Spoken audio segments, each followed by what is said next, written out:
소울 스토리타임에 오신 것을 환영합니다. 오늘은 마이클 서머스의 겨울의 벚꽃을 들어보겠습니다. 전쟁, 우정, 사랑의 감동적인 이야기입니다. 지금 시작합니다. 오전 4시에 이지 중대의 소대 상사들이 큰 호루라기 소리와 낮은 목소리로 일어나 빛나라.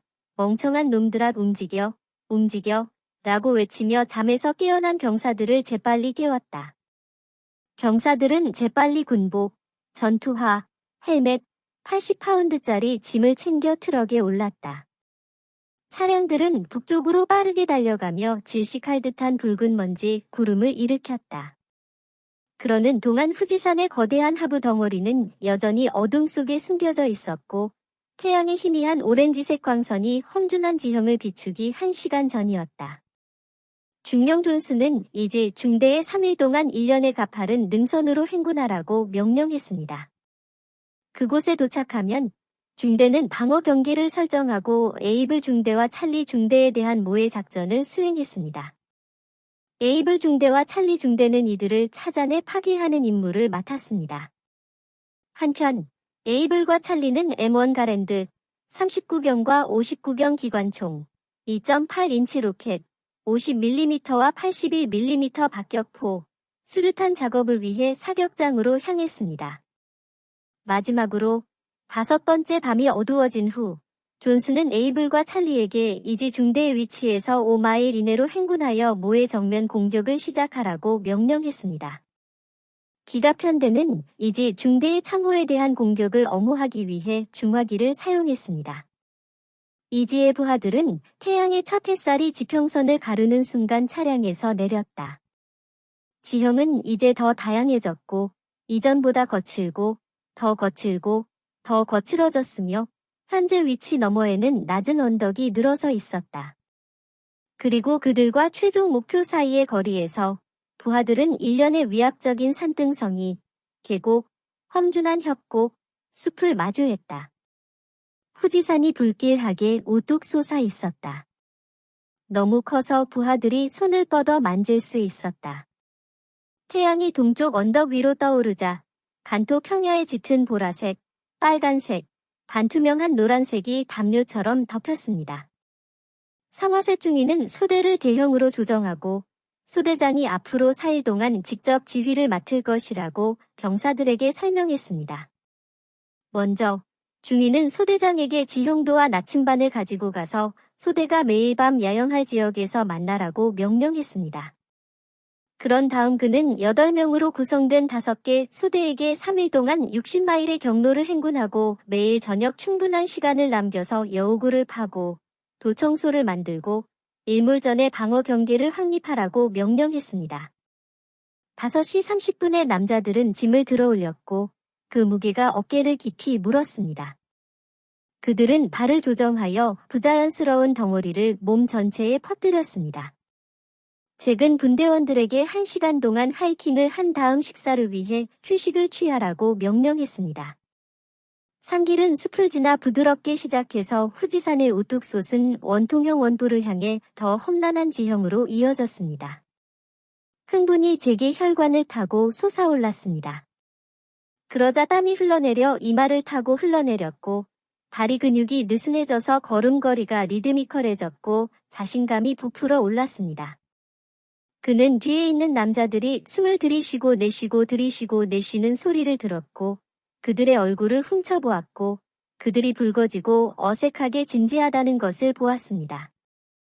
이른 아침 새벽에 행진하면서 후지산이 머리 위로 우뚝 솟아 있었습니다. 장엄하고 신과 같았고 잭은 일본 사람들에게 그 신성함을 이해했습니다. 늦여름에 사는 모든 거친 불완전함을 드러냈습니다.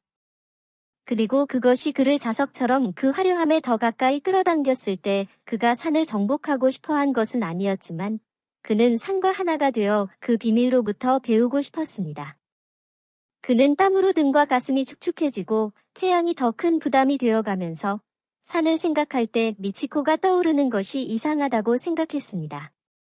그는 그녀의 아름답고 둥근 얼굴과 길고 거칠며 자유롭게 흐르고 통제불능으로 떨어지며 주름진 협곡을 질주하는 머리카락을 떠올렸습니다.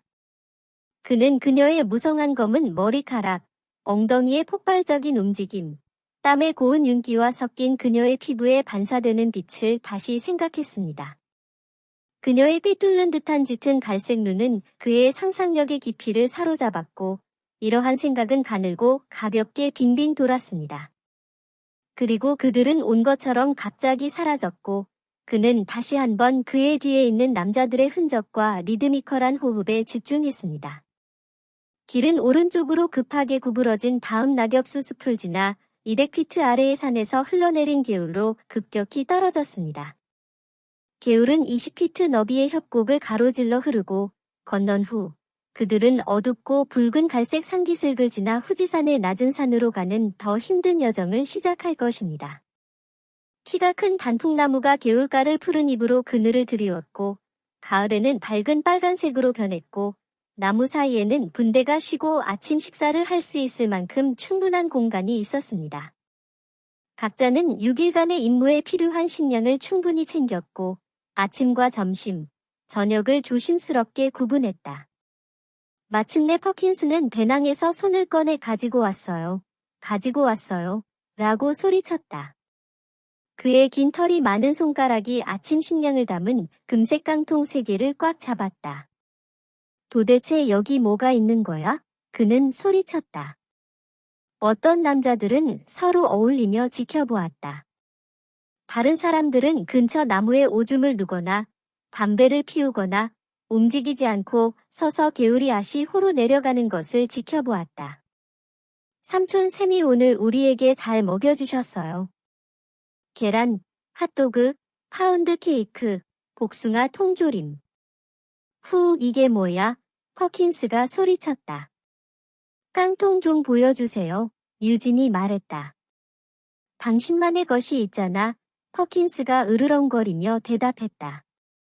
그냥 보고 싶을 뿐이지 훔치려는 건 아니야. 유진이 말했다. 복숭아, 퍼킨스가 말하며 유진에게 캔을 던졌다. 그 사이에 남자들은 배낭을 내려놓고 시식량을 꺼낸 뒤 단풍나무 그늘 아래서 편안하게 앉아 20분간의 휴식을 즐겼다.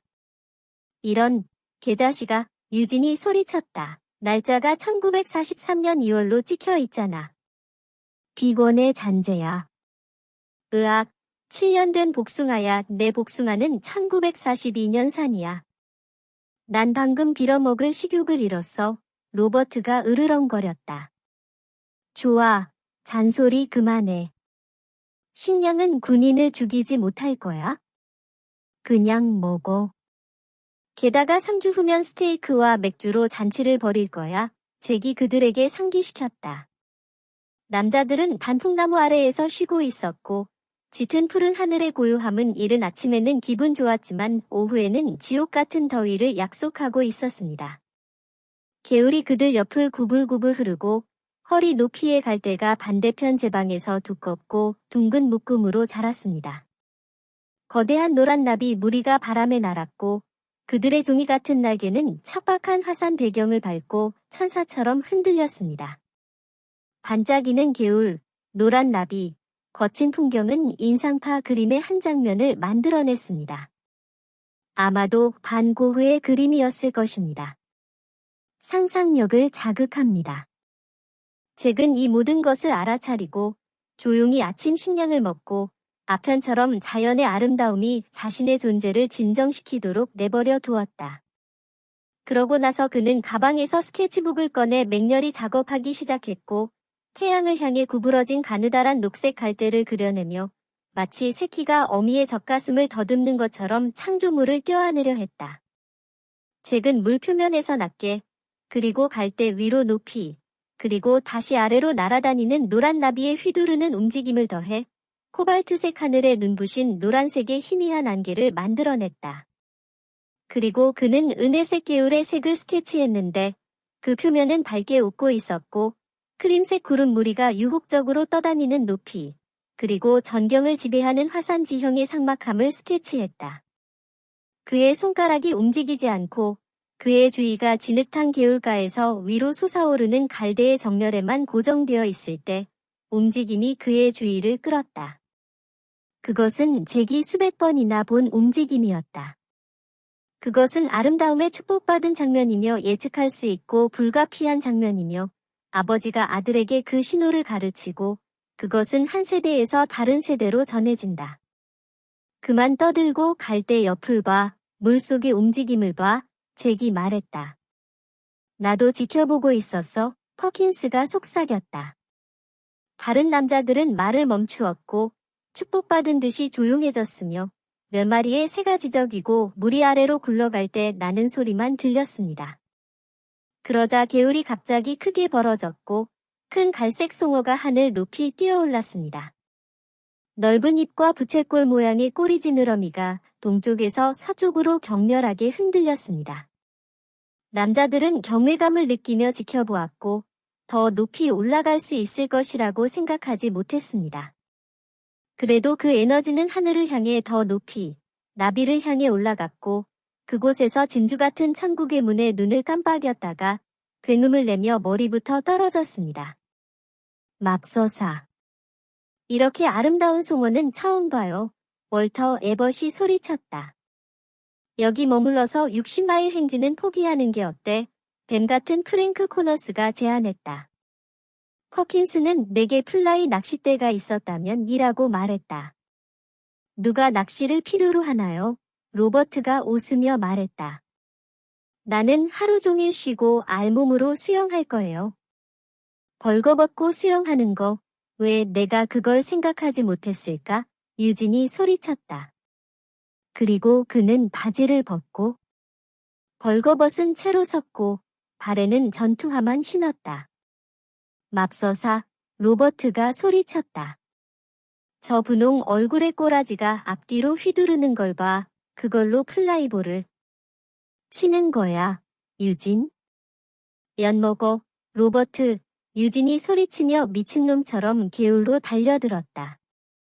가자, 빅 빌번스가 소리쳤고 그는 옷을 벗어던지고 유진에게 인디언 물소의 야만스러움으로 돌진하여 작은 남자의 뿔을 잡고 개울 한가운데로 높이 던졌습니다. 이제 잭을 포함한 나머지 남자들도 벌거벗은 채로 서 있었고 그들은 늑대 무리처럼 빅 빌번스를 에워쌌습니다. 돌진한 첫 번째 사람은 로버트로 황소처럼 머리를 숙였지만 빅빌은 재빠르게 움직여 그의 어깨 아래를 잡고 유진에게 던졌고 유진은 즐겁게 행동하는 것을 지켜보았습니다. 스네이키 프랭크 코너스가 다음으로 돌진했습니다. 그는 오른쪽으로 돌진했지만 왼쪽으로 이동하여 빅빌의 거대한 방어를 피했습니다. 그의 5피트 10인치 프레임은 빅빌의 살찐 복부에 정확히 부딪혔습니다. 그 힘은 빅빌의 거대한 몸을 뒤로 밀어내는 데는 별 도움이 되지 않았지만 스네이키 프랭크의 마른 다리를 휘게 했고 이제 격노한 빅빌은 스네이키 프랭크를 붙잡아 로버트와 유진에게 던졌습니다. 나머지 병사들은 빅 빌번스를 완전히 포위하고 돌격을 가장하고 공격을 위해 재정비하기 위해 물러섰다. 에벗, 그의 뒤에 머물러 퍼킨스는 그의 좌측을 지켜 시몬스는 우측을 지켜 파커, 그의 앞에서 나와 합류해 잭이 사나운 소리로 외쳤다. 좋아, 3에서 반자이. 하나, 둘, 셋 반자이. 남자들은 빅 빌번스에게 부딪혔고 그로 인해 개울이 폭발했습니다. 풀린 꼬라지와 탈색된 흰 엉덩이가 돌고래처럼 굴러다녔습니다. 하지만 빅 빌번스는 재빨리 쓰러졌습니다. 거친 비명소리는 후지산 정상에서 몇 마일 떨어진 곳에서도 들렸습니다. 소울 스토리타임을 시청해주셔서 감사합니다. 오늘의 이야기가 마음에 드셨다면 좋아요와 구독을 눌러주세요. 매주 별표 월요일, 수요일, 목요일, 토요일 별표의 새로운 이야기로 찾아뵙겠습니다. 다음 이야기까지 행복한 시간 보내세요. 그럼 안녕.